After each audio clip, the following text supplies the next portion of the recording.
BRS party అధ్యక్షులు కేసీఆర్ గారి సూచన మేరకు మొన్న రాష్ట్ర ప్రభుత్వం ఏదైతే బలహీన వర్గాలను వంచిస్తూ వారి గొంతు కోస్తూ జనాభాలో బలహీన వర్గాల సంఖ్యను దాదాపు 5.5% తక్కువ చేసి చూపెట్టి మోసం చేయడమే కాకుండా ఇవాళ 42% రిజర్వేషన్ల పేరిట ఇచ్చిన వాగ్దానాన్ని తుంగలో దొక్కినందుకు పెద్దలకు మొన్న రాష్ట్ర శాసనసభలో మా పార్టీ తరఫున బలంగా నిరసన చెప్పినాం. అదేవిధంగా శాసన మండలిలో కూడా బలంగా నిరసన చెప్పి మీ ఈ కులగణన ఏదైతే ఉందో మీరిచ్చిన స్టేట్మెంట్ ఏదైతే ఉందో ఈరోజు ఆ కులగణన మీద ఇది పూర్తి తప్పుల తడక. ఈ కులగణన మీద మీరిచ్చిన స్టేట్మెంటు చిత్తు కాగితంతో సమానం. ఎందుకంటే రాష్ట్రంలోని బలహీన వర్గాల గొంతు కోసిన కాంగ్రెస్ పార్టీ కాంగ్రెస్ ప్రభుత్వం యొక్క దుర్మార్గమైన వైఖరిని రాష్ట్రంలోని ఏ బీసీ బిడ్డ కూడా ఒప్పుకుంటలేడని చెప్పి శాసనసభలో శాసన మండలిలోనే మా పార్టీ తరఫున ఇటు పెద్దలు మత్స్యనాచారి గారు కానీ అటు మా సోదరులు తలసాని గారు కానీ గట్టిగా ప్రభుత్వానికి డిమాండ్ చేసినాం, చెప్పినాం. ఇది తప్పుల తడక, ఇది శుద్ధ తప్పు. మీరు చేసింది తగ్గించి చూపెట్టి కావాలని మీరు మరి బలహీన వర్గాలను చిన్నగా చేసి చూపెట్టే ప్రయత్నం చేస్తున్నారు అని చెప్పి నిరసించడమే కాకుండా మేము డిమాండ్ చేసినాం. ఒక 15 రోజుల నెల రోజుల శాస్త్రీయంగా మళ్ళీ రీసర్వే చేయండి. ఖచ్చితంగా ఇవాళ రాష్ట్రంలోని బలహీన వర్గాల బిడ్డలు ఆందోళనలో ఉన్నారు. మీరు మా సంఖ్యను తక్కువ చేసినట్టయితే రేపు సంక్షేమ పథకాల్లో మీరు ఇవ్వబోయే ఇండ్లల్లో లేదా మీరిచ్చే రేషన్ కార్డులలో మీరు రేపు ఇస్తానని చెప్పిన గ్యారంటీల్లో 420 హామీల్లో మా వాటా తగ్గుతుంది, మాకు అన్యాయం జరుగుతుంది అని చెప్పి అట్టడుగు స్థాయిన ఉన్న ఎంబీసీలు కావచ్చు బీసీ బిడ్డలు కావచ్చు ఆందోళన పడుతున్నారు. కాబట్టి వారి ఆందోళనను చేయడానికైనా సరే మీరు వెంటనే తిరిగి రీసర్వే మొదలుపెట్టండి అని ప్రభుత్వానికి కోరినాం. కానీ దున్నపోతు మీద వానబడ్డట్టు ప్రభుత్వం ఈరోజు వరకు స్పందించలేదు. స్పందించకపోగా ఇంకా సిగ్గు లేకుండా ఉల్టా చోర్ కొత్వాల్ కూడా అంటే అన్నట్టు అసలు ఆనాడు జరిగిన సమగ్ర కుటుంబ సర్వే మీదనే అనుమానాలు లేవనెత్తే విధంగా ఇవాళ కాంగ్రెస్ ప్రభుత్వంలోని కొంతమంది పెద్దలు సమగ్ర కుటుంబ సర్వేనే తప్పు అన్నట్టుగా మాట్లాడుతూ బీసీలను అవమానిస్తూ ఉన్నారు.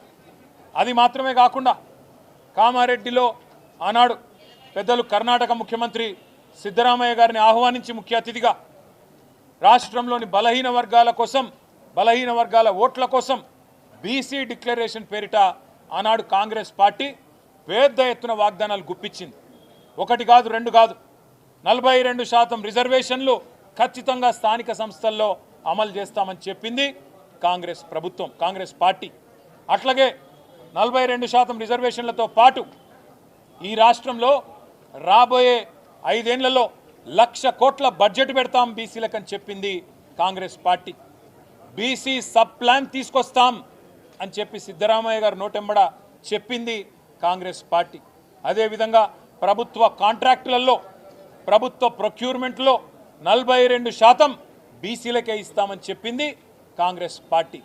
ఇవాళ సంవత్సర కాలం దాటిపోయి 14 నెలలు దాటి 15వ నెలలో ప్రభుత్వం పడింది.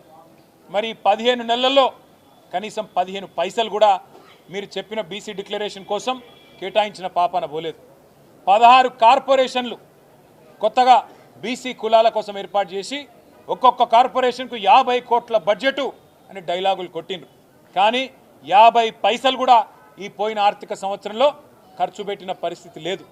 ఈ అన్ని విషయాలు ఇవాళ తెలంగాణ రాష్ట్రంలో ఉండే బలహీన వర్గాల ప్రజల ఆందోళనను దృష్టిలో పెట్టుకొని బీఆర్ఎస్ పార్టీ యొక్క బీసీ సెల్ అధ్యక్షులు పెద్దలు ముషీరాబాద్ ఎమ్మెల్యే ముఠా గోపాల్ గారి అధ్యక్షతన ఇవాళ ఒక విస్తృత స్థాయి సమావేశం జరిగింది. అందులో చాలా విషయాలు చర్చకు రావడం జరిగింది.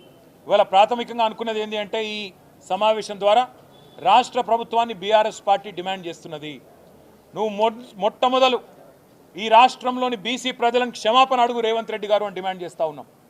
5.5% జనాభా తగ్గించి దాదాపు 22 లక్షల మందిని ఉన్న వాళ్ళను లేనట్టుగా చిత్రీకరించే దుర్మార్గం ఏదైతే రేవంత్ రెడ్డి చేసిండో దానికోసం వెంటనే ఈ రాష్ట్రంలోని బీసీలను రేవంత్ రెడ్డి క్షమాపణ కోరాలని చెప్పి మేము డిమాండ్ చేస్తూ ఉన్నాం.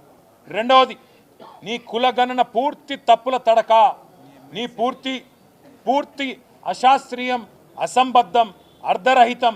ఈ మాట మేము మాత్రమే కాదు, రాష్ట్రంలోని బీసీ సంఘాలు అంటున్నాయి. స్వయంగా మీ కాంగ్రెస్ పార్టీ ఎమ్మెల్సీ కూడా ఇది చిత్తు కాగితంతో సమానం, దీన్ని కాలబెట్టినా తప్పులేదని కాలబెట్టింది. అందుకే మేము బీఆర్ఎస్ పార్టీగా డిమాండ్ చేస్తున్నాం, వెంటనే రీసర్వేకి ఆదేశించు. 15 రోజుల నెల రోజుల తీసుకొని వెంటనే రీసర్వేకి ఆదేశించి సరైన లెక్కలు తేల్చండి. మేమందరం కూడా చొరవ తీసుకుంటాం. మొన్న అన్నావు కదా, కేసీఆర్ పాల్గొనలే, కేటీఆర్ పాల్గొనలే, ఇంకొకరు పాల్గొనలేదని. మాకు మీరేం చెప్పినారు మీ కులగణనప్పుడు? మొదలు మీరు చెప్పింది ఏంది? స్వచ్ఛందంగా ఎవరు ముందుకు వస్తే వాళ్ళు రండి, ఇచ్చేది ఏంటి అన్నావు. అయినా నాకు తెలియక అడుగుతా, కుంటి సాకులు అడగడం కాదు, కుంటి సాకులు ఎత్తకడం కాదు. కేసీఆర్ గారి ఎలక్షన్ అఫిడవిట్ నీ దగ్గరనే ఉంది, నా ఎలక్షన్ అఫిడవిట్ నీ దగ్గరనే ఉంది. నువ్వు ఎవరో పేర్లు చెప్పినావో వాళ్ళందరి ఎలక్షన్ అఫిడవిట్లు నీ కాడనే ఉన్నాయి. అయినప్పటికీ నీకు అంత బాధ ఉంటే మళ్ళీ రీసర్వే పెట్టు. మేమందరం కూడా, ఎందుకంటే మా బీసీలకు అన్యాయం జరిగినప్పుడు మేము కూడా, ఎందుకంటే నీకు సాకులు వెతకడానికి అవకాశం ఇవ్వద్దు కాబట్టి అందరం పాల్గొంటాం, అందరం కూడా నువ్వు కోరిన అన్ని వివరాలు ఇస్తాం. కానీ బీసీలకు అన్యాయం చేసి తప్పించుకునే ప్రయత్నం ప్రభుత్వం చేయొద్దని చెప్పి మేము డిమాండ్ చేస్తున్నాం. రీసర్వేకి ఆదేశించడంతో పాటు 42% రిజర్వేషన్ అని చెప్పి బీసీ డిక్లరేషన్లో ఏ మాట అయితే చెప్పినవో ఆ మాట ఖచ్చితంగా నిలబెట్టుకోవాలి. మొన్న నువ్వు అసెంబ్లీ పిలిచినప్పుడు మేము అనుకున్నాం, చట్టబద్ధత కల్పిస్తావేమో, 42% రిజర్వేషన్ బిల్లు తెస్తావేమో అనుకున్నాం. నువ్వు బిల్లు తేలే, కేవలం సొల్లు మాత్రమే తెచ్చినావు. ఓ స్టేట్మెంట్ అని చెప్పి పట్టుకొచ్చినావు, ఏదో నిమిషం చదివినట్టు చేసినావు, అవతల పడ్డావు. అందుకే ఈ సొల్లు మాటలు కాదు, బిల్లు తీసుకురా, 42% రిజర్వేషన్ కల్పిస్తూ వెంటనే పెట్టు. నువ్వేమో చెప్తూ మా పార్టీ ఇస్తుంది 42% అన్నావు. మీ పార్టీ ఇచ్చేది 42%? బీఆర్ఎస్ ఇదివరకు 50%కి మించి ఎన్నడో ఇచ్చింది బలహీన వర్గాలకు టికెట్లు, అదేవిధంగా మరి ప్రాతినిధ్యం స్థానిక సంస్థల్లో కానీ అసెంబ్లీ ఎన్నికల్లో, పార్లమెంట్ ఎన్నికల్లో అత్యధిక సీట్లు కేటాయించిందే కేసీఆర్ గారు, బీఆర్ఎస్ పార్టీ. మొన్న పార్లమెంట్ ఎన్నికల్లో 12 జనరల్ సీట్లుంటే ఎస్సీ ఎస్టీ కాకుండా ఈ రాష్ట్రంలో, అందులో 6 అంటే 50% బలహీన వర్గాలకు కేటాయించింది బీఆర్ఎస్ పార్టీ. అట్లే శాసనసభ ఎన్నికల్లో మీరు మోసం చేసినారు కాంగ్రెస్ పార్టీ వాళ్ళు. 34 సీట్లు ఇస్తామన్నారు, పార్లమెంటుకు 2 చొప్పున. కానీ మీరు అల్టిమేట్గా ఇచ్చింది 19. ఆ 19లో కూడా ఓల్డ్ సిటీలనే 5 ఇచ్చింది.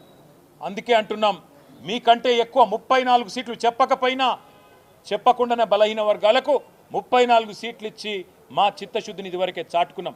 మాకు నీ సర్టిఫికెట్ అవసరం లేదు. కానీ ఈ రాష్ట్రంలోని బలహీన వర్గాల ప్రజల ఆందోళన, ఈ రాష్ట్రంలోని బలహీన వర్గాల ప్రజల ఆవేదన అర్థం చేసుకున్న పార్టీగా రేపటి నుంచి మండలాల వారీగా, నియోజకవర్గాల వారీగా, జిల్లా కేంద్రాల వారీగా మొదలు భావజాల వ్యాప్తిని, అంటే బీసీలకు జరుగుతున్న అన్యాయం మీద మా పార్టీ నాయకులు, ఇతర బీసీ సంక్షేమ సంఘాల నాయకులతో వెంటనే ప్రెస్ మీట్ల ద్వారా ప్రజలని జాగృతం చేసే ప్రయత్నం విస్తృతం చేస్తాం. దాంతోపాటు మిగతా ఇంకా చాలా విషయాలు కూడా మేము మాట్లాడుకున్నాం. ఏ రకమైన కార్యాచరణ ఉండాలి, ప్రభుత్వం దిగిరాకపోతే మొండి వైఖరితో కనుక రిజర్వేషన్లు ఇవ్వకుండానే బీసీల గొంతు కోసి స్థానిక సంస్థల ఎన్నికలకు పోతే ఏం చేయాలనే విషయంలో లోపల చాలా మాట్లాడుకున్నాం. అవన్నీ కూడా మా పార్టీ అధ్యక్షులు పెద్దలు కేసీఆర్ గారికి నివేదించి తదుపరి కార్యాచరణ ఏ రకంగా ఉండాలో కూడా తప్పకుండా నిర్ణయించుకుంటాం. కానీ ఈ విషయాన్ని వదిలిపెట్టాం. తప్పకుండా బీసీలకు కాంగ్రెస్ పార్టీ చేస్తున్న మోసాన్ని ఎండగడతాం. మీరు రాజ్యాంగ సవరణ అని మాట్లాడుతున్నారు. నిజంగా చెప్పాలంటే మోడీ గారు, రాహుల్ గాంధీ గారు ఇద్దరు కూర్చుంటే ఛాయ్ తాగే లోపల అయిపోతుంది రాజ్యాంగ సవరణ. ఇదివరకు చేయలేదా? ముల్కీ రూల్స్ని ఆనాడు సుప్రీంకోర్టు అప్హెల్డ్ చేస్తే అవును ఇది కరెక్టే అంటే ఆనాడు ఇదే కాంగ్రెస్ పార్టీ ఇందిరాగాంధీ గారి నాయకత్వంలో ఆనాడు ముల్కీ రూల్స్ను రద్దు చేస్తూ రాజ్యాంగ సవరణ చేయలేదా? మరి అలా బీసీలకు న్యాయం చేసే కాడ రాజ్యాంగ సవరణ చేయడానికి ఎందుకు మీకు ఇబ్బంది అవుతున్నదని మేము అడుగుతా ఉన్నాం. రేపటి నుంచి అందరినీ కూడా జాగృతం చేస్తూ మండలాల వారీగా, నియోజకవర్గాల వారీగా, జిల్లాల వారీగా మొదలు ప్రెస్ మీట్లతో మొదలు పెడతాం, చిన్న చిన్న సమావేశాలతో మొదలు పెడతాం. తదుపరి కార్యాచరణ ఎట్లా ఉండబోతుందో పెద్దలు కేసీఆర్ గారితో ఒకసారి అంతర్గతంగా చర్చించిన తర్వాత ప్రకటిస్తామని చెప్పి కూడా తెలియజేస్తూ రేపటి నుంచి మా నాయకులందరూ కూడా జిల్లాల వారీగా, నియోజకవర్గాల వారీగా, మండలాల వారీగా పార్టీ మొత్తం కూడా మరి ఈ కార్యక్రమాన్ని తీసుకుంటుందని చెప్పి కూడా తెలియజేస్తూ మళ్ళీ మీ అందరికి కూడా ధన్యవాదాలు, నమస్కారాలు, థ్యాంక్ యూ.